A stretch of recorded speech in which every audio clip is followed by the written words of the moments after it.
Typically, a first reliving will involve the young person describing what happened in as much detail as possible and in the first person present tense. This is typically much shorter, and the therapist's role is to simply listen non-judgmentally and encourage them to keep going. Some young people will struggle to speak in the present tense and could benefit from practicing running through a neutral memory, such as how they got to your session. Decide on a start point before the worst moments that add some context to the story, and similarly an end point at which the young person either felt more safe or that the trauma was over. If the young person has any concerns before starting, it can be helpful to remind them of the rationale for reliving and to try it as a behavioural experiment. The video joins Karim and his therapist as they reflect on what the first reliving was like and set up the second reliving. Okay, Karim, so last time we met, you did really well. Just sort of briefly going through for the first time that trauma memory. I've been wondering how you felt afterwards. Yeah, all right. It still comes up sometimes, but yeah. Yeah, that makes sense. We haven't really worked on it enough yet, and it's still going to be upsetting because you spent so long trying really hard not to think about it, and I'm asking you to think about it. So that really makes sense that you feel that way. When we went through it last time, was it as bad as you thought it was going to be? No, I thought it'd be worse.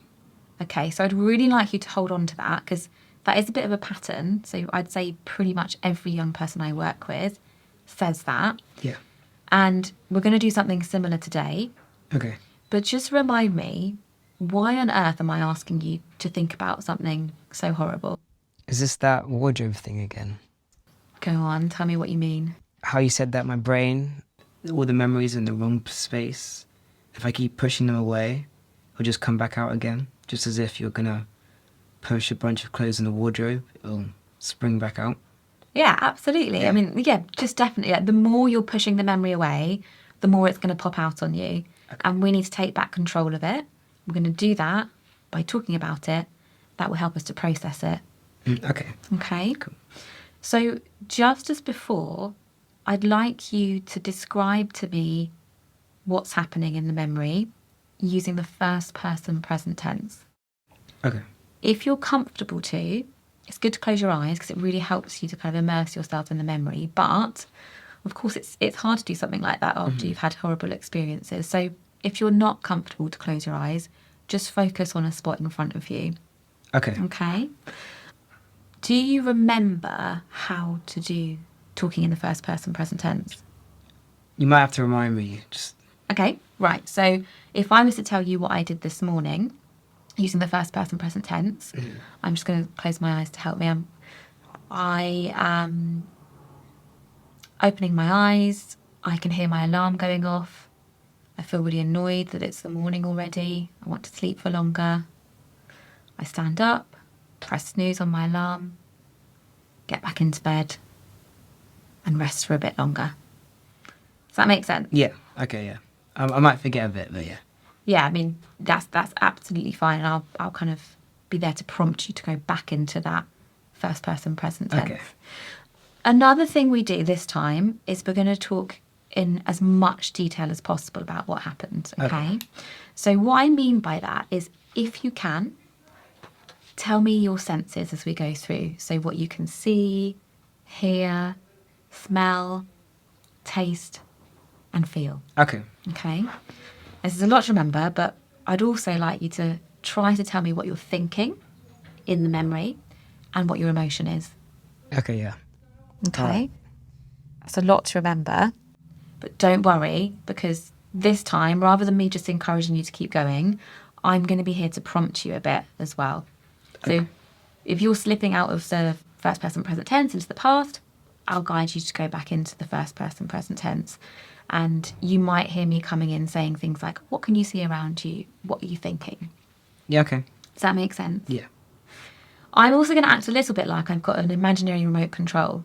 Okay? So you might hear me saying things like, just pause there. I'm going to fast forward a little bit. Or rewind for a second. Does that make sense? Yeah.